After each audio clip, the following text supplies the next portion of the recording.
And for the old man, I suppose voiceover work is a little bit easier than this because you're on here 5 mornings a week. Some people have to do 4. Can you believe that? It's 5 mornings a week. Yeah. And then because you work on the Sunday as well to get ready for the Monday. You start tea time on Sunday. That pace was crazy. 3 hours a day, 5 days a week, 11 months a year, 20 years. If I'd killed somebody, I'd have been free soon. You would have been. No, but it was lovely, and I get asked this all the time, and I get and the stock answer, and it sounds like it's trite, but find what you love, hopefully with people that you really get on with. Yeah. And then you come into a job where you learn something new every day, and you meet somebody new every day. What's not to like? Well, the things that you learned here, because one of your very good friends, Alan Hughes, who isn't here, my Mr. Hypochondriac, who every time we have a doctor sitting on the couch, Alan thinks he has what the doctor's talking about, and he makes an appointment with the GP immediately. Like there is an Alan-shaped hole in the door, and he's gone. Yeah. But when you were sitting on this couch, you were really dragging. In your first 2 years.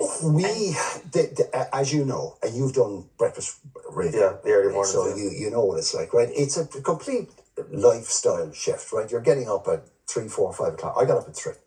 Yeah. Right? And I was in here by 4:30. Like, your sleep patterns are destroyed. You're supposed to be in your deepest REM. Actually, you had a desk to hide the bad fake tan. Fair play. And I remember in the first year or two, I felt like I'd been hit by a train all the time. I was exhausted. And you put it down to this. And of course, when you're exhausted, you're irritable, you're cranky, everything is wrong. And there was a doctor, she's passed now sadly, called Martine Miller-Johnson, who was on. And she was talking about menopause and about various other bits and pieces like that. And I talked to her, I escorted her out and said, did the usual, tried to cop a free consultation. 100%. The first Where do you think Alan learned it? Yeah. And she said, well, actually, do you know what? It might not just be the hours, it might be something else. She was based in Kilkenny at the time. She said, come down and see me. So I went down to see her, and she did a full battery of tests. Yeah. And because she'd worked abroad and she'd worked in the NHS, Scotland in particular, she came back and said, very simple blood test, you have a thing called haemochromatosis. And I went, what? She said, it's known as the Celtic curse. I said, what? And because you're doing this, you're dealing with syndromes and all that kind of stuff all the time. And I come from a medical family. My grandfather's a doctor, my uncle's a doctor. Never heard of it. Never been mentioned by any of my GPs. She said, you've got too much iron in your blood. Yeah. I went, no, I have too little. I'm anemic. I get B12 shots. I take iron tonic. She said, you're poisoning yourself, mate. And I went, what? What's all this about? She said, listen, come down and we'll talk about it. Anyway, she explained haemochromatosis to me, which is the most common genetic disorder in this country. Right. By far, no. Then cystic fibrosis, it's haemochromatosis. Absolutely. Yeah. And we are world's leaders in it. So there's one in... So now the numbers vary because so few... Well, not enough people have been tested. Yeah. But they reckon between 1 in 5 to 1 in 8 have the gene. The single gene, right? Then if that person who has a single gene meets somebody else who has the single gene, their kids have a 1 in 2 chance of having the double gene. And then they're in trouble. I have the double gene. My parents did. Yeah. My mother, actually, funnily enough, all her life believed that she was anemic. Because when I was diagnosed, I had to go back to them. And she said, no, that's nonsense. I'm sure I'm anemic. I've been taking iron tonics all my life. Yeah. Which accounted for... this is a terrible joke, and my brother told it at her funeral, so I think I'm safe enough saying this. Our family joke was, if you wanted to hide something from my mother, put it near the Hoover, because she'd never go near it.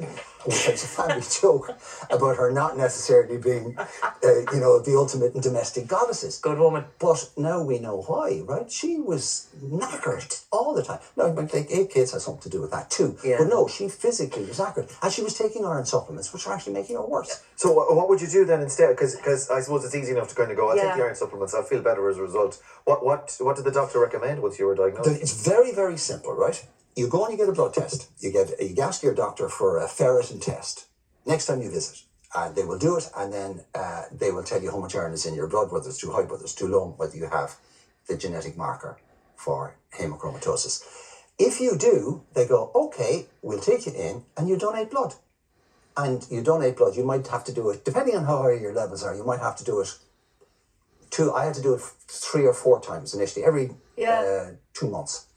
Get the levels down, then once your levels are down, you maintain.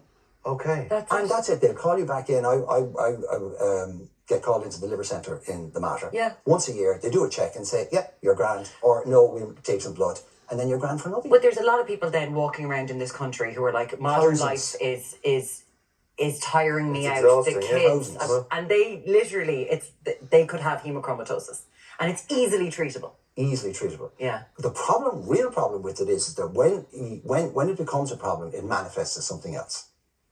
So you retain the iron in your body, but different people retain it in different places, right? Yeah. It'll lodge in your heart, cardiomyopathy, which will kill you.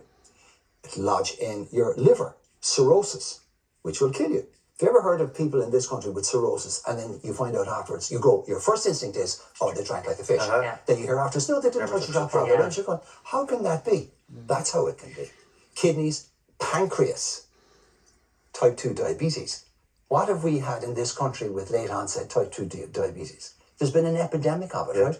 And hemochromatosis and its effects, it's a slow build-up. Yeah. So it starts to affect people in their late 30s, early 40s. You know, when you get things like late onset diabetes. I wonder how many type 2 late onset diabetes people have been tested for HIV. And you can find out more at haemochromatosis.com. Can we hopefully we'll put it on screen, because it's not the easiest to spell, but autocorrect will actually sort you out with that. You're looking fantastic, and you've come on, you've talked to us before. You had the 2 strokes with COVID. You've had a lot of health issues, and you look great. How are you doing? I had a lot of brownie points in the bank. Okay. It's fairly well documented that my first 30 years were reckless, shall we say. Fun. And I had a lot of fun, and I indulged in a lot of fun, and I indulged in a lot of stupid things, but I had fun doing that too. Then I grew up. Yeah. And as soon as family arrived, kids arrived, I stopped smoking. I used to smoke 60 a day. Funny enough, I'd been quite active and athletic and sporty when I was younger. Yeah. I went back to that, went back to the gym. So I became a gym bunny. So I replaced bad habits with other habits, good habits. And that put a lot I remember actually talking to the doctor at the time saying, but they gave me a list of stuff I should do after the strokes. I said, but I've been doing this for 30 years. I've been living like a monk. And he said, well, that won't stop what happened to you. Like, you could be Superman, and if the little bomb goes off in your head, then it will drop you. But it will help with your recovery. Well, it's great to see you looking so well. Good luck with the leaving cert. Oh God, she'll be grand. We know she'll be grand. We need her to believe she'll be grand. Of course, yes. She'll be It's so lovely to see you inside here, and I'm Okay. sure there's many people who are watching right now who are just delighted and would wish that we'd flip off and you'd stay here I know for I the rest would. of the time. Would you understand? Fine, it's all good. Could you take over till 10? It'd be great. Mark Cagney, thanks so much for joining us. Get the blood to see test. Go to your doctor, get the blood test. It's so simple. Don't walk around with this. If Mark Cagney says it, it's time to do You it. have to do it, yeah. Pleasure having you. Oh, look at that. It's so good. It's time now to get the news with Anna Damo.